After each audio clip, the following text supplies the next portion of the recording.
All right, in this problem, we are going to look at problem number 14. And notice on this one that I could work this by squaring it out and then subtracting the 16, setting it equal to 0, and then refactoring it. And that is an option, but it takes way longer to do it that way than to do it the easy way. All right, so the easy way is to use the square root method.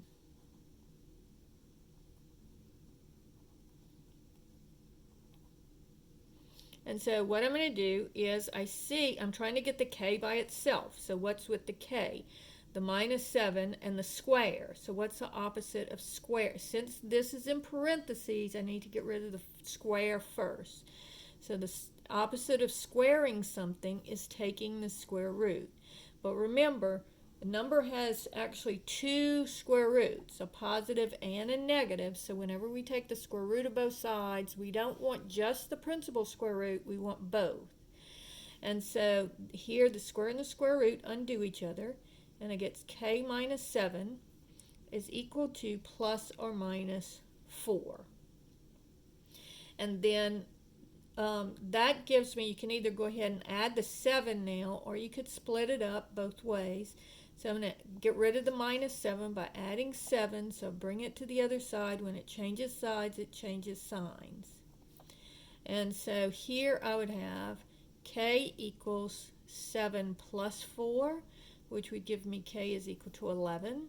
Or I would have k is equal to 7 minus 4, which is k is equal to 3.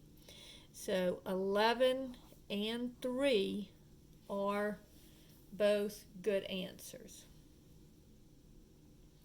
Now, problem number 15 says that they want you to work it by the quadratic formula. And the problem says 3w squared minus w minus 6 equals 0. So here, a is equal to 3, b is equal to, so the a is the number in front of the w squared, the b is in front of the w, so that would be minus, and it's understood to be 1, and then c is equal to negative 6. And remember, the sign always goes with the number. So here you're going to have w is equal to, and quadratic formula is on your sheet, your formula sheet. It's right here. So it's minus b plus or minus the square root of b squared minus 4ac all over 2a.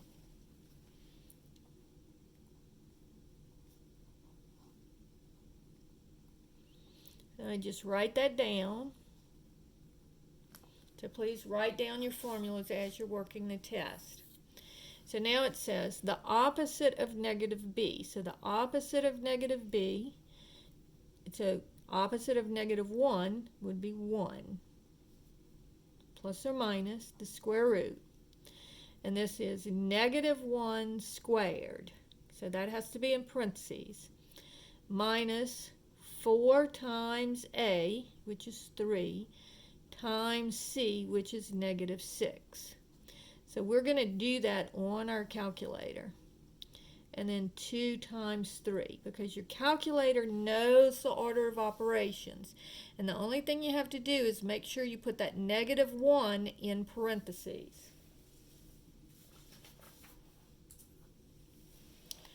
So hopefully my calculator will cooperate here. And I'm going to just do everything underneath the square root here.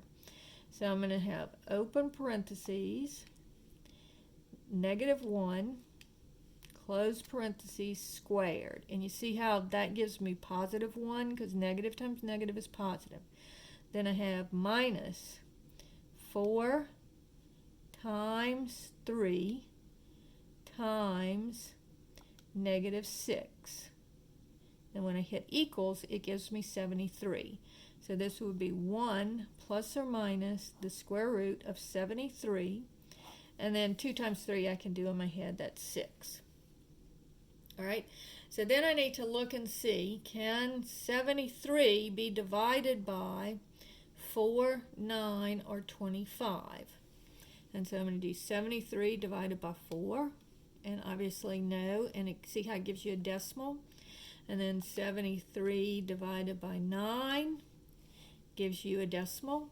And then 73 divided by 25 gives you a decimal. So you cannot simplify the square root of 73, and so this is your final answer.